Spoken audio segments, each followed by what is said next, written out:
Hello class. तो आज हम लोग बात करेंगे अहिंसा पे। हमारा हम लोग बात कर रहे थे राजयोग पे। राजयोग में अष्टांग योग में जो उसका पहला अंग है यम, यम का पहला अंग है अहिंसा। तो हम लोग बात कर रहे थे अहिंसा पे, कैसे अहिंसा की जाती है शरीर से, मन से और कर्म से, फिजिकल, मेंटल और थॉट्स। किसी भी तरह से किसी के बारे में बुरा ना सोचना ही अहिंसा है। यदि हम किसी के बारे में सोचते भी हैं, बुरा सोचते भी हैं, गलत सोचते भी हैं, या हमारा किसी कार्य में हम बेशक वहाँ पे नहीं हैं, हमारे कहने से कोई गलत कार्य हो रहा है, कोई हिंसा हो रही है, तो वो भी हम इसके जिम्मेदार होंगे। इस तरह से हम हिंसा को समझ रहे थे और अहिंसा कैसे करनी है ये समझ रहे थे, उसी को कंटिन्यू करते हैं। ठीक है। All sensory information specially sign and sounds will influence our heart, mind and create impression in it. सभी तरह की इंद्रियों से मिलने वाली जानकारी, खासकर जो हम देखते हैं और सुनते हैं, हमारे हृदय और दिमाग पर, हमारे दिल और दिमाग पर असर डालती है, उन पर छाप छोड़ती है। तो जो भी हम अपनी इंद्रियों के माध्यम से अनुभव करते हैं, और उसमें भी जो मेन है, जो हम देखते और सुनते हैं। वैसे तो सभी इंद्रियों के एक्सपीरियंस हमारे दिमाग पे, हमारे दिल में, दिमाग में उनका प्रभाव पड़ता है, उनका असर पड़ता है, बट जो हम देखते और सुनते हैं उनका प्रभाव ज़्यादा पड़ता है, उनकी छाप ज़्यादा पड़ती है हमारे दिल और दिमाग पे। Every time we have an experience we are coloured by it. हर अनुभव का हम पर कुछ ना कुछ असर होता है। जो भी अनुभव हैं उसका हम पे, जो भी हम महसूस करते हैं उसका हम पे कोई ना कोई सकारात्मक या नकारात्मक प्रभाव अवश्य पड़ता है। Therefore, if we want to cultivate non-violence, we can consciously choose to reduce experience that expose us to violence, including violent media images, songs, and events, and replace them with positive input positive input that has the character of kindness and compassion। बोला कि इसीलिए अगर हम अहिंसा को अपनाना चाहते हैं तो हम सोच समझकर ऐसे अनुभव को कम करते सकते हैं जिनसे हम हिंसा के संपर्क में आते हैं। तो जैसे अभी हमने ऊपर क्या पढ़ा था कि हम जैसे जो भी हमारा सेंस है, जो भी हम सेंस करते हैं, वो उनके प्रभाव हमारे दिमाग पे पड़ता है, जिसमें देखने और सुनने का ज़्यादा पड़ता है। तो अगर हम हिंसा के संपर्क में रहते हैं, अगर हम अहिंसा को अपनाना चाहते हैं, अहिंसा को यदि हम ये चाहते हैं कि हम अहिंसक बने, हिंसा ना करें, तो हमें सोच समझकर ऐसे अनुभव कम करने होंगे जिनसे हम हिंसा के संपर्क में आते हैं। तो हमको ये जानबूझकर करना होगा। क्या करना होगा कि हम ऐसे लोगों के, ऐसी जगह के, ऐसे व्यक्ति के, ऐसी वस्तु के, ऐसे जीव के संपर्क में ना आए जो हमारे अंदर हिंसा पैदा करें, जिसको देख के हमको हिंसा आए। ऐसी चीज़ों के संपर्क में ना आए। जैसे हिंसा दिखाने वाली मीडिया की तस्वीरें। आजकल सोशल मीडिया में बहुत से कंटेंट चलते रहते हैं। किसी ने किसी के खिलाफ़ बोल दिया, किसी ने किसी के खिलाफ़ बोल दिया। तो ऐसे कंटेंट से, ऐसी चीज़ों से बचना है। ऐसे गाने हैं, ऐसी घटनाएं हैं, और उनकी जगह दया और करुणा वाले सकारात्मक अनुभव अपना सकते हैं। तो ऐसे चीज़ों से बचना है, ऐसे हर उस चीज़ से बचना है जो आपके अंदर हिंसक प्रवृत्ति बनाए, आपके अंदर हिंसा पैदा करे। आपको ऐसी चीज़ों के संपर्क में आना है जो आपके अंदर दया, करुणा, ये सारी चीज़ें पैदा करें, इन सारी चीज़ों का अनुभव हो। What do we do if someone is calling us insulting names? अगर कोई हमें अपमानजनक बातें कहे तो हमें क्या करें? यदि कोई हमें अपमानजनक बात कहे, अपमानजनक नाम से पुकारे, तो हम क्या करें? Hurtful words have a way of inciting violence. दुख पहुंचाने वाले शब्द हिंसा भड़का सकते हैं। जिन शब्दों से हमको दुख होता है, उन शब्दों से हमको हिंसा हो सकती है, हिंसा भड़क सकती है। We can let the words pass through us, understanding that the person saying them is unhappy and is directing her frustration towards us. हम उन शब्दों को खुद पर असर ना करने दें, हम उन शब्दों को खुद पर असर ना करने दें, ना करने दे सकते हैं, यह समझकर कि कहने वाला व्यक्ति दुखी है, अपनी निराशा हम पर निकाल रहा है। जैसे मान लीजिए किसी ने आपकी इंसल्ट कर दी, किसी ने आपको उल्टा सीधा बोल दिया, तो आप ये कह के उस बात को टाल सकते हैं कि जो व्यक्ति हमसे उल्टा सीधा बोल रहा है, मेरे प्रति हिंसा का भाव दिखा रहा है, वह दुखी है, परेशान है, अपना फ्रस्ट्रेशन निकाल रहा है। बाकी वह जानबूझ के ऐसा नहीं कर रहा है, अच्छा व्यक्ति है, मतलब उसके प्रति सकारात्मक रवैया अपनाना है, उसके प्रति सकारात्मक रवैया अपनाना है। Letting the insults pass may be difficult because the ego may try to identify with and hold on to its interpretation of the words, throwing us into a cyclical whirlpool of negativity. अपमान को नज़रअंदाज करना मुश्किल हो सकता है। अपमान, बिल्कुल किसी का यदि अपमान हो तो उसको नज़रअंदाज करना मुश्किल है, क्योंकि अहंकार उन शब्दों के अपने मतलब से जुड़ने और उन्हें पकड़ने रहने की कोशिश करता है। फिर हमारा ईगो जागृत हो जाता है। ईगो उन शब्दों को अपने हिसाब से समझता है, जोड़ता है, तोड़ता है, अपनाता है और उसी में फंस जाता है। अब ईगो आगे आ गया तो क्योंकि हम चीज़ों को नज़रअंदाज करना, अपमान को नज़रअंदाज करना थोड़ा मुश्किल हो सकता है, क्योंकि अहंकार उन शब्दों के अपने मतलब से जुड़ने और उन्हें पकड़ने की कोशिश करता है, जिससे हम नकारात्मकता के चक्कर में फंस जाते हैं, नेगेटिविटी के चक्कर में फंस जाते हैं, यानी हम हिंसा के चक्कर में आ सकते हैं। Whether we convey will eventually return to us. हम जो भी देते हैं वह आखिरकार हमारे पास ही लौट कर आता है। हम चाहे अच्छा देंगे तो अच्छा आएगा, बुरा देंगे तो बुरा हमारे पास लौट के आएगा।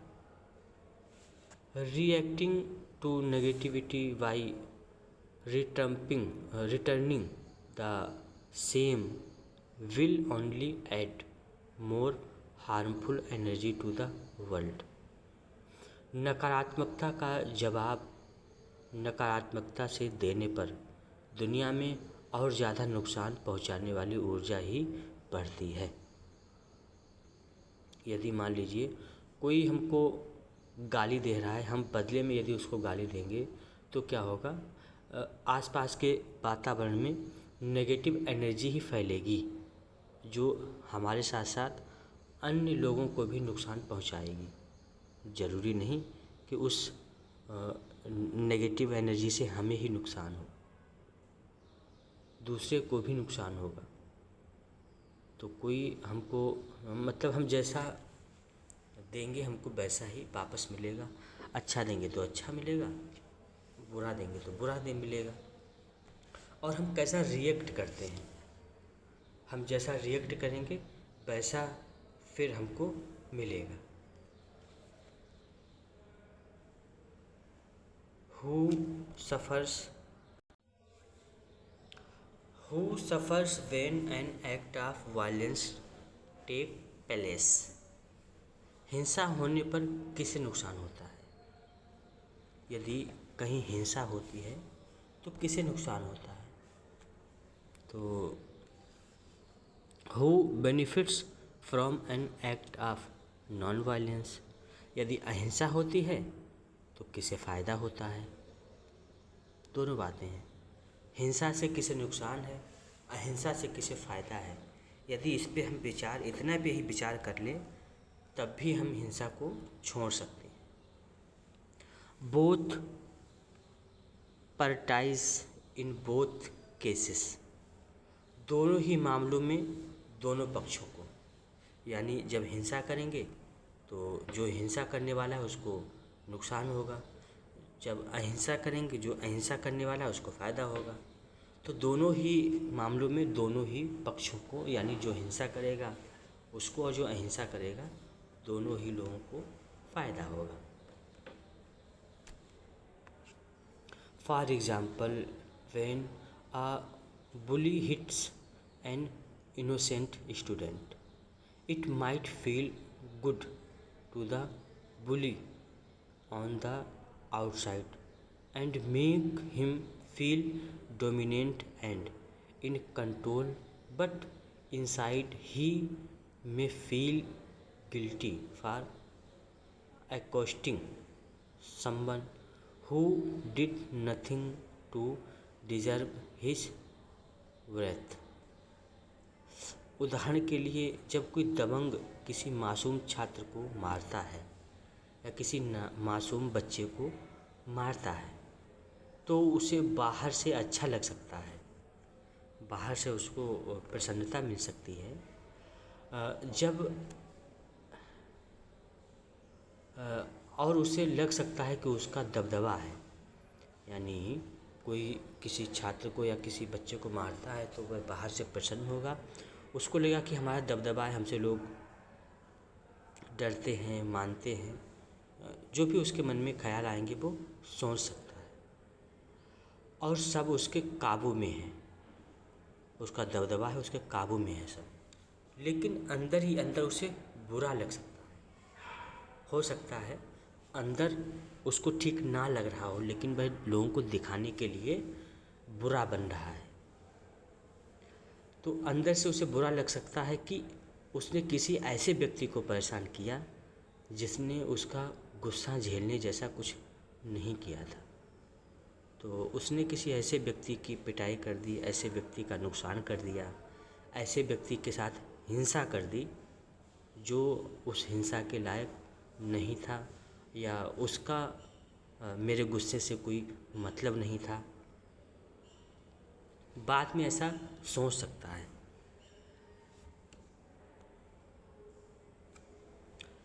Yet that same bully encountering a person just injured from a car accident might do what he can to save that person's life and thus receive a large dose of inner joy in the process. फिर भी वही दबंग व्यक्ति अगर किसी ऐसे इंसान को देखे जो कार दुर्घटना में घायल हुआ है, मतलब जो व्यक्ति अभी तक दूसरों के साथ हिंसा कर रहा था, वही व्यक्ति यदि किसी ऐसे इंसान को देखे जो किसी कार दुर्घटना में घायल हो गया है तो वह उसकी जान बचाने की पूरी कोशिश कर सकता है, यानी उसके अंदर कहीं ना कहीं अहिंसा है। वही व्यक्ति जो अभी दूसरों को दिखाने के लिए, अपने ईगो को शांत करने के लिए बच्चे को पीट रहा था, अब वही किसी कार को दुर्घटना में उसकी जान बचाने की पूरी कोशिश कर रहा है और ऐसा करके उसे अंदरूनी खुशी मिल सकती है, उसको अंदरूनी खुशी मिलेगी। ठीक है, तो यानी वह अहिंसा करने के बाद उसको खुशी मिलेगी। हिंसा करने के बाद कोई खुश नहीं रहता है, चाहे शारीरिक रूप से चाहे मानसिक रूप से। हाँ, कुछ समय के लिए अच्छा लग सकता है कि हाँ मैंने उसको परेशान कर दिया, मैंने उसको साथ ऐसा कर दिया, ईगो के लिए। बट यदि हम उसको देखें तो समझें तो हिंसा करने से फ़ायदा नहीं मिलता है, कोई अवार्ड नहीं मिलता है। One antidote to violence according to Patanjali is to understand the other side of the story, प्रतिपक्ष भावना and consciously respond in a non-violent way। Patanjali के अनुसार हिंसा का एक उपाय यह है कि कहानी का दूसरा पहलू समझा जाए, प्रतिपक्ष भावना और सोच समझकर अहिंसक तरीके से प्रतिक्रिया दी जाए, अहिंसक प्रतिक्रिया दी जाए।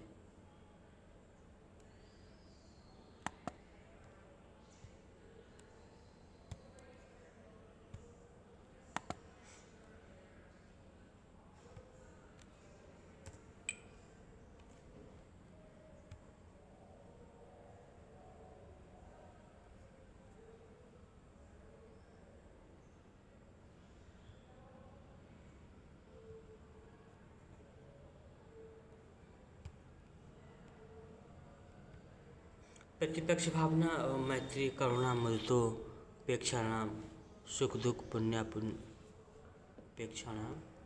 भावना चित्त प्रसाद। तो महर्षि पतंजलि प्रतिपक्ष भाव रखने के लिए कहते हैं, जैसे यदि कोई गुस्सा कर रहा है तो उसके प्रति, कोई हिंसा कर रहा है तो उसके प्रति अहिंसा का भाव करना है, कोई गुस्सा कर रहा है तो उसके प्रति क्षमा का भाव रखना है, कोई क्रोध कर रहा है, कोई द्वेष करता है तो उसके प्रति मैत्री प्रेम का भाव रखना है, कोई असत्य बोल रहा है तो उसके प्रति सत्य यानी प्रतिपक्ष भाव रखना है। जो भी नेगेटिव व्यक्ति कोई नेगेटिविटी फैला रहा है, नेगेटिविटी, तो उसके अपोजिट हमको प्रतिपक्ष भाव रखना है।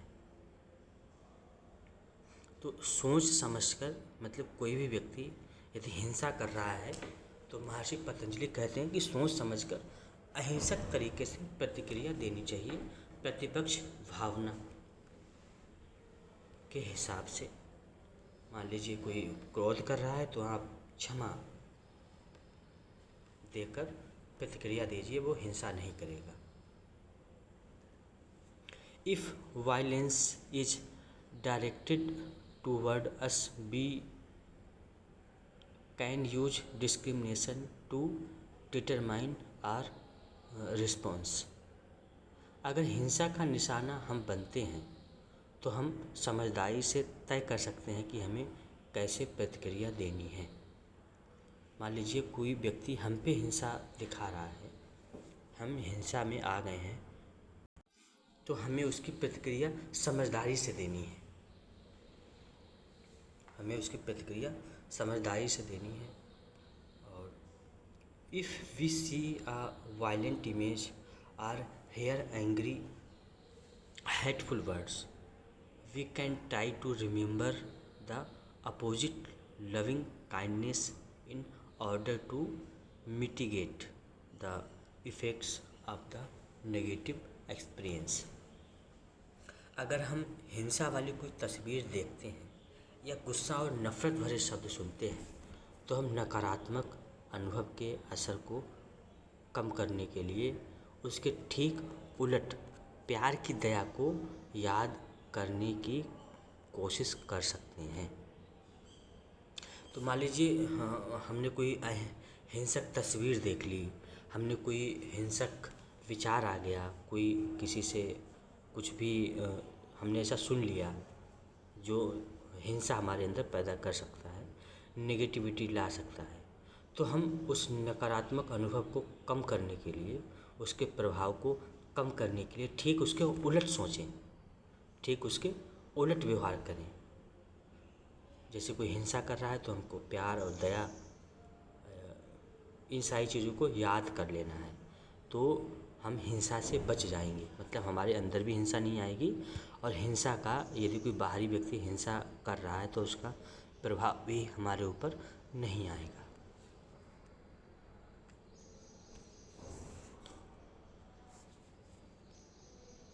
अहिंसा can be applied toward ourselves as well. अहिंसा को हम खुद पर भी लागू कर सकते हैं। खुद पे ही लागू करना है तो अहिंसा को खुद पे भी लागू कर सकते हैं। For example, if you do something wrong, do not beat yourself up about it और regret it for a long time. उदाहरण के लिए अगर आप कुछ गलत करते हैं तो कुछ को कोसे नहीं या लंबे समय तक पछतावा ना करें। मान लीजिए अगर कुछ गलत हो गया है तो खुद को कोसना नहीं, लंबे समय तक पछतावा ना करें। We compassionate and kind to yourself and learn from the experience। खुद के प्रति दयालु और नरम रहें और उस अनुभव से सीखें।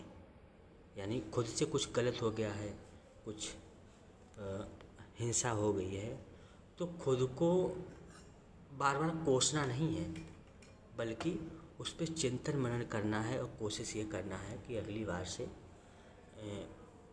ऐसा नहीं करना है। उस अनुभव से सीखना है, हमें दया का भाव लाना है अपने अंदर।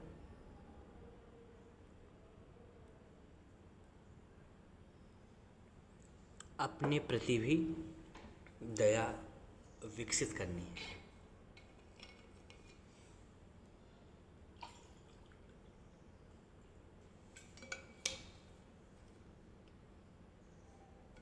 Remember, how we treat ourselves will influence our treatment of others। याद रखें, हम खुद के साथ जैसा व्यवहार करते हैं उसका असर दूसरे के साथ हमारे व्यवहार पर भी पड़ता है। यानी हम यदि खुद के साथ हिंसा दिखाएंगे तो हम दूसरे के साथ भी हिंसा दिखा सकते हैं। हम खुद के साथ यदि अच्छा व्यवहार करेंगे तो दूसरे के साथ भी अच्छा व्यवहार ही करेंगे। तो इसीलिए खुद के साथ भी अच्छा व्यवहार करने की बात कही गई है। The practice of non violence helps one two rise above the पेटी game of name calling, and it can be cultivated in a more skillful way when the ego is under the control of the inner mind, influenced by our pure inner light of awareness। अहिंसा का अभ्यास हमें दूसरों को बुरा भला कहने जैसे छोटे मोटे झगड़ों से ऊपर उठने में मदद करता है। यदि जब हमारे अंदर अहिंसा परिपक्व हो जाती है तो किसी ने हमसे बुरा भला कह दिया या हमने किसी से कह दिया बुरा भला, तो इन छोटी बातों से, छोटी मोटी झगड़ों से हम धीरे धीरे ऊपर उठते हैं, यानी इनमें हम नहीं फंसते हैं। इसे और बेहतर तरीके से अपनाया जा सकता है जब अहंकार हमारे मन के भीतर की जागरूकता की शुद्ध रोशनी से प्रभावित होकर हमारे आंतरिक मन के नियंत्रण में हो। यानी जब हमारा ईगो, जैसे मान लीजिए हमसे कोई बात कहता है तो हम उस बात को कैसे लेते हैं हमारा ईगो डिसाइड करता है। मतलब किसी ने कई बार होता है हमसे उल्टी सीधी बात कोई कहता है, हम गुस्सा नहीं आता है, क्योंकि हमको हमारे ईगो ने उसको नेगेटिव नहीं लिया। कोई हमसे किसी ने कुछ कह दिया तो वो बात हम उसको नेगेटिव ले लेते हैं, तो यानी उस ईगो ने उसको नेगेटिव ले लिया। तो हम ईगो से ऊपर उठ के अपने मन को जागरूक करके ईगो को अपने मन की शुद्धता से, जागरूकता की रोशनी से उसको शुद्ध कर दें, तो हमारा आंतरिक मन नियंत्रण में आ जाएगा, यानी ईगो हमारा नियंत्रण में आ जाएगा। हमसे कोई कुछ कहता है तो हम उसमें हिंसक नहीं होंगे। यदि कोई हमसे उल्टा सीधा कह देता है तो हम हिंसक नहीं होंगे।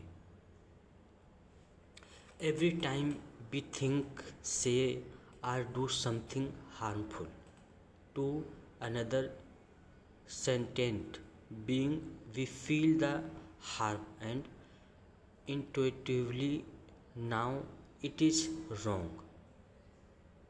जब भी हम किसी दूसरे जीव को नुकसान पहुंचाने वाली बात, कोई बात सोचते, कहते या करते हैं तो हमें उस नुकसान का एहसास होता है और अंदर से पता चल जाता है कि यह गलत है। बिल्कुल, जब हम मान लीजिए कोई कुत्ता जा रहा है, कोई बिल्ली है, कोई चूहा है, जब हम उसके बारे में, उसको मारने के बारे में सोचते हैं तो हमारे अंदर ये विचार आता है कि हम इसको यदि मारेंगे तो दर्द होगा, कितना नुकसान होगा, हमें भी हो सकता है, हमको कोई मारे, तो ये सारी चीज़ें हम सोचने लगते हैं। When we notice this behavior, we can apologize or take step to reverse the negative consequences of this कर्म। जब हम इस व्यवहार पर ध्यान देते हैं तो हम माफ़ी मांग सकते हैं या इस कर्म के बुरे नतीजों को पलटने के लिए कदम उठा सकते हैं। तो कुल मिला के मतलब जो हम सोचते हैं उसको हमको नहीं करना है। मतलब यदि किसी के प्रति हिंसा करने जा रहे हैं उसको ना करके हम उसके प्रतिपक्ष सोचें, अहिंसा के बारे में सोचें। जब हम इस व्यवहार पर ध्यान देते हैं कि हम किसी को मारेंगे तो कैसा फील होगा, तो हम माफ़ी मांग सकते हैं। यह कर्म के बुरे नतीजों को पलटने के लिए एकदम कदम उठा सकते हैं, यानी जो हम कर्म करेंगे उसका कोई बुरा नतीजा नहीं आएगा, यानी अहिंसा करेंगे। Ahimsa is the key to inner and outer happiness and harmony. अहिंसा ही आंतरिक और बाहरी खुशी और तालमेल की कुंजी है। और योग में अंतिम अवस्था तक पहुंचने की प्रथम सीढ़ी है अहिंसा। इसमें हम लोगों ने पढ़ा था कि सत्य को भी यदि अहिंसा के साथ पालन किया जाए तो हम योग मार्ग में और जल्दी आगे बढ़ सकते हैं। ठीक है, तो आज की क्लास को हम लोग यहीं पे रखते हैं। अगली क्लास में हम सत्य पे चर्चा करेंगे। ठीक है क्लास, ओके।